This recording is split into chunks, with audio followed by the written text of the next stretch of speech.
St. Helena is a volcanic tropical island in the South Atlantic Ocean, 4,000 kilometers east of Rio de Janeiro and 1,950 kilometers west of the Cunene River, which marks the border between Namibia and Angola in southwestern Africa. It is part of the British Overseas Territory of St. Helena, Ascension and Tristan da Cunha. St. Helena measures about 16 by 8 kilometers and has a population of 4,255. It was named after St. Helena of Constantinople. The island was uninhabited when discovered by the Portuguese in 1502. One of the most remote islands in the world, it was for centuries an important stopover for ships sailing to Europe from Asia and South Africa. Napoleon was imprisoned there in exile by the British, as were Dinizulu Kasutshwayo and more than 5,000 Boers taken prisoner during the Second Boer War. Between 1791 and 1833, St. Helena became the site of a series of experiments in conservation, reforestation and attempts to boost rainfall artificially.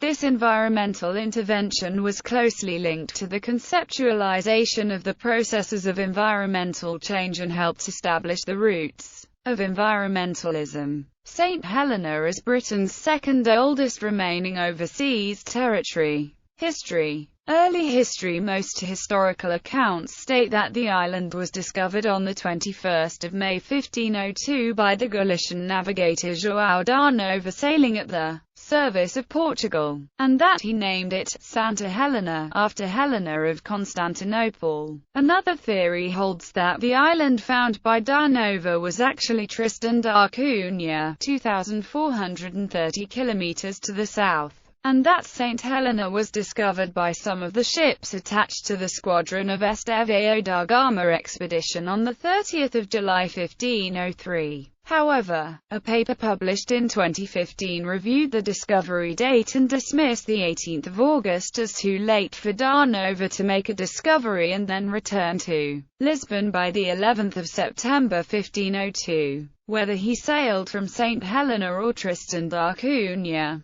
it demonstrates the 21st of May is probably a Protestant rather than Catholic or Orthodox feast day, first quoted in 1596 by Jan Huygen van Linschoten, who was probably mistaken because the island was discovered several decades before the Reformation and start of Protestantism. The alternative discovery date of 3 May, the Catholic feast day for the finding of the true cross by St. Helena in Jerusalem, quoted by Eduardo Duarte Lopes and Sir Thomas Herbert, is suggested as being historically more credible. The Portuguese found the island uninhabited, with an abundance of trees and fresh water. They imported livestock, fruit trees and vegetables, and built a chapel and 1 or 2 houses. Though they formed no permanent settlement, the island was an important rendezvous point and source of food for ships traveling from Asia to Europe, and frequently sick mariners were left on the island to recover, before taking passage on the next ship to call on the island. Englishman Sir Francis Drake probably located the island on the final leg of his circumnavigation of the world. Further visits by other English explorers followed, and, once St. Helena's location was more widely known, English ships of war began to lie in wait in the area to attack Portuguese India carracks on their way home. In developing their Far East trade, the Dutch also began to frequent the island. The Portuguese and Spanish soon gave up regularly calling at the island, partly because they used ports along the West African coast, but also because of attacks on their shipping, the desecration of their chapel and religious icons, destruction of their livestock and destruction of plantations by Dutch and English sailors. The Dutch Republic formally made claim to St. Helena in 1633, although there is no evidence that they ever occupied, colonized or fortified it. By 1651, the Dutch had mainly abandoned the island in favor of their colony at the Cape of Good Hope. East India Company in 1657. Oliver Cromwell granted the English East India Company a charter to govern St. Helena, and the following year the company decided to fortify the island and colonize it with planters.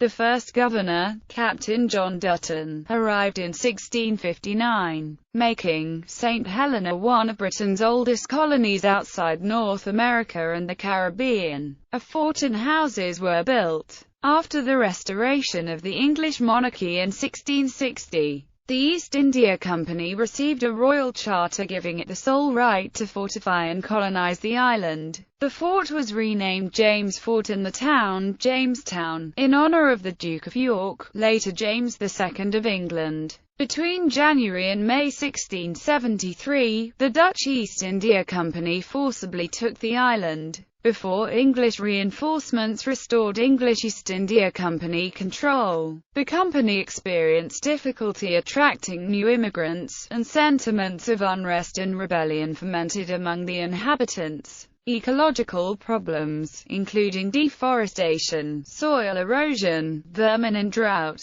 led Governor Isaac Pike to suggest in 1715 that the population be moved to Mauritius. But this was not acted upon, and the company continued to subsidize the community because of the island's strategic location. A census in 1723 recorded 1,110 people, including 610 slaves. 18th-century governors tried to tackle the island's problems by implementing tree plantation, improving fortifications, eliminating corruption, building a hospital, tackling the neglect of crops and livestock, controlling the consumption of alcohol and introducing legal reforms. From about 1770, the island enjoyed a lengthy period of prosperity. Captain James Cook visited the island in 1775 on the final leg of his second circumnavigation of the world. St. James Church was erected in Jamestown in 1774, and in 1791–92 Plantation House was built, and has since been the official residence of the governor. On leaving the University of Oxford, in 1676, Edmund Halley visited St. Helena and set up an astronomical observatory with a 7.3-metre long aerial telescope with the intention of studying stars from the southern hemisphere. The site of this telescope is near St. Matthew's Church in Hutsgate, in the Longwood district. The 680-metre high hill there is named for him and is called Halley's Mount.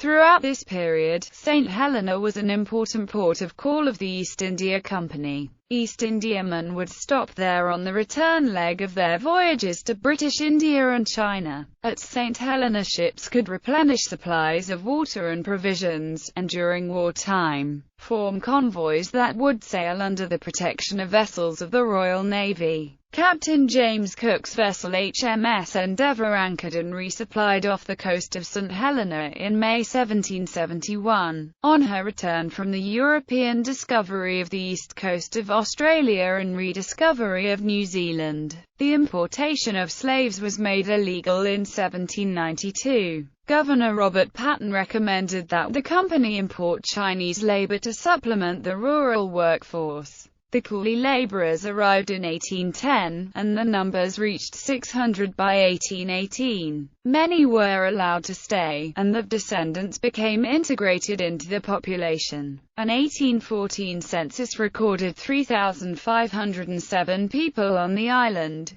British rule and Napoleon's exile in 1815, the British government selected St. Helena as the place of detention of Napoleon Bonaparte. He was taken to the island in October 1815. Napoleon stayed at the Briars Pavilion on the grounds of the Bolcombe family's home until his permanent residence, Longwood House, was completed in December 1815. Napoleon died there on 5 May 1821. British East India Company. After Napoleon's death, the thousands of temporary visitors were soon withdrawn and the East India Company resumed full control of St. Helena. Between 1815 and 1830, the EIC made available to the government of the island the packet schooner St. Helena, which made multiple trips per year between the island and the Cape, carrying passengers both ways. and supplies of wine and provisions back to the island. Owing to Napoleon's praise of St. Helena's coffee during his exile on the island, the product enjoyed a brief popularity in Paris in the years after his death.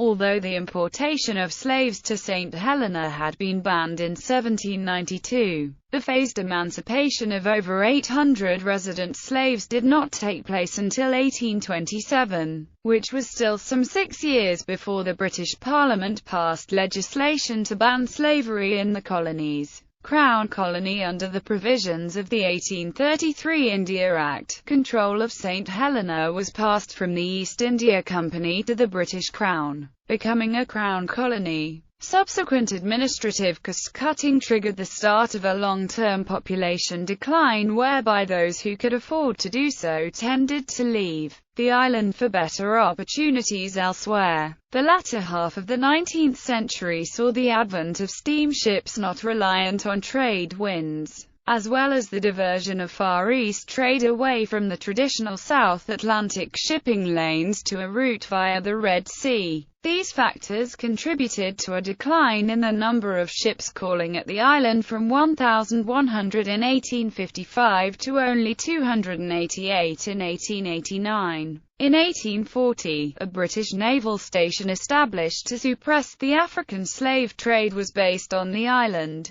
and between 1840 and 1849 over 15,000 freed slaves, known as liberated Africans, were landed there. In 1858, the French Emperor Napoleon III successfully gained the possession, in the name of the French government, of Longwood House and the lands around it, last residence of Napoleon I.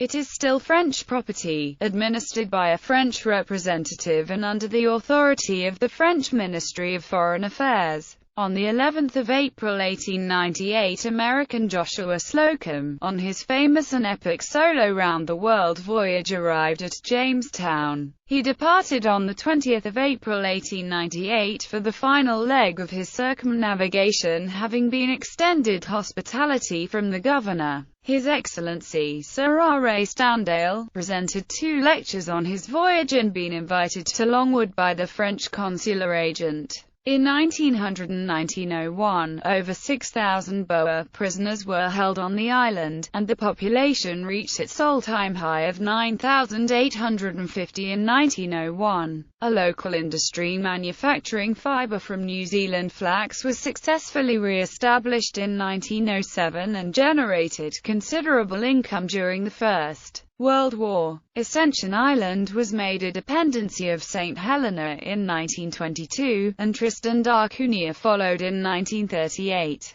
During the Second World War, the United States built Wide Awake Airport on Ascension in 1942, but no military use was made of St. Helena. During this period, the island enjoyed increased revenues through the sale of flax, with prices peaking in 1951. However, the industry declined because of transportation costs and competition from synthetic fibers. The decision by the British Post Office to use synthetic fibers for its mail bags was a further blow, contributing to the closure of the island's flax mills in 1965. From 1958, the Union Castle shipping line gradually reduced its service calls to the island. Curnow Shipping, based in Avonmouth, replaced the Union Castle Line mailship service in 1977, using the RMS St. Helena. 1981 To present the British Nationality Act 1981 reclassifies St. Helena and the other Crown colonies as British dependent territories.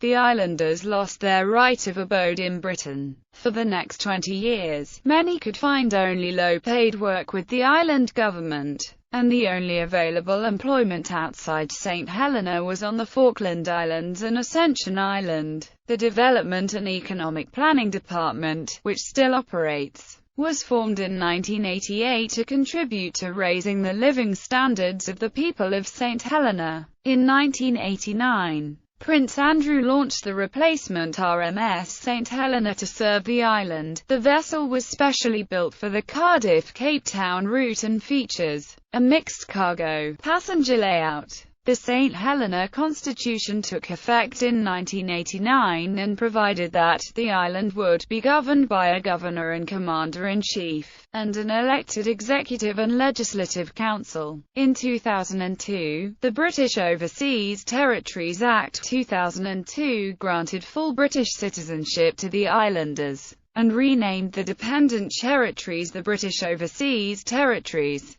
In 2009, St. Helena and its two territories received equal status under a new constitution, and the British Overseas Territory was renamed St. Helena, Ascension and Tristan da Cunha. The UK government has invested £250 million in the construction of the island's airport.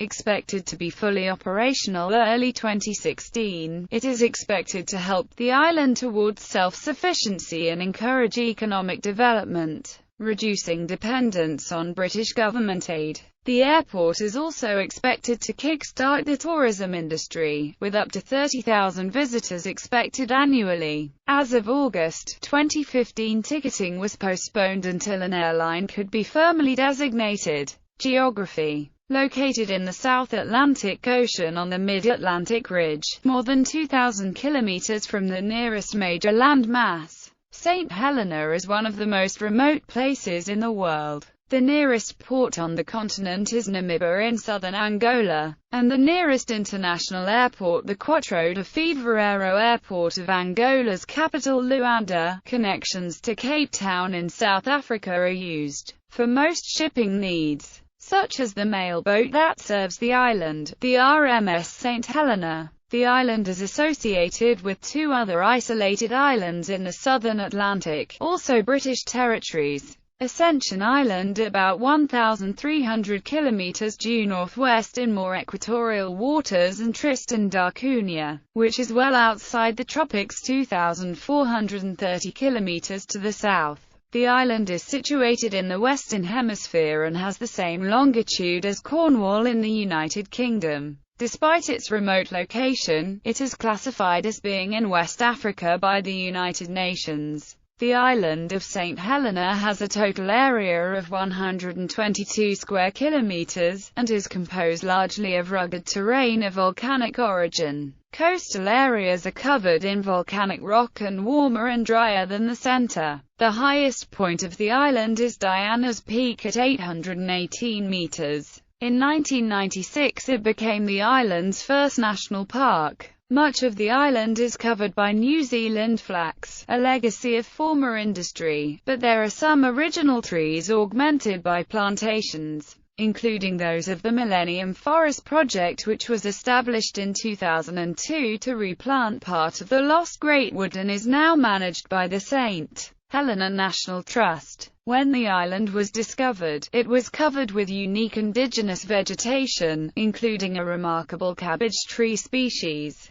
The island's hinterland must have been a dense tropical forest, but the coastal areas were probably also quite green. The modern landscape is very different, with widespread bare rock in the low areas, although inland it is green, mainly due to introduced vegetation. There are no native land mammals, but cattle, cats, dogs, donkeys, goats, mice, rabbits, rats and sheep have been introduced, and native species have been adversely affected as a result. The dramatic change in landscape must be attributed to these introductions. As a result, the string tree and the St. Helena olive are now extinct, and many of the other endemic plants are threatened with extinction. There are several rocks and islets off the coast, including Castle Rock, Speary Island, The Needle, Lower Black Rock, Upper Black Rock, Bird Island, Black Rock, Thompson's Valley Island, Peaked Island, Egg Island, Lady's Chair, Lighter Rock, Long Ledge, Shore Island, George Island, Rough Rock Island, Flat Rock, The Boys, Sandy Bay Island, The Chimney, White Bird Island and Freitas Rock, all of which are within 1 kilometer of the shore. The national bird of St. Helena is the St. Helena plover, known locally as the wirebird. It appears on the coat of arms of St. Helena and on the flag. Climate. The climate of St. Helena is tropical, marine and mild, tempered by the Benguela Current and trade winds that blow almost continuously.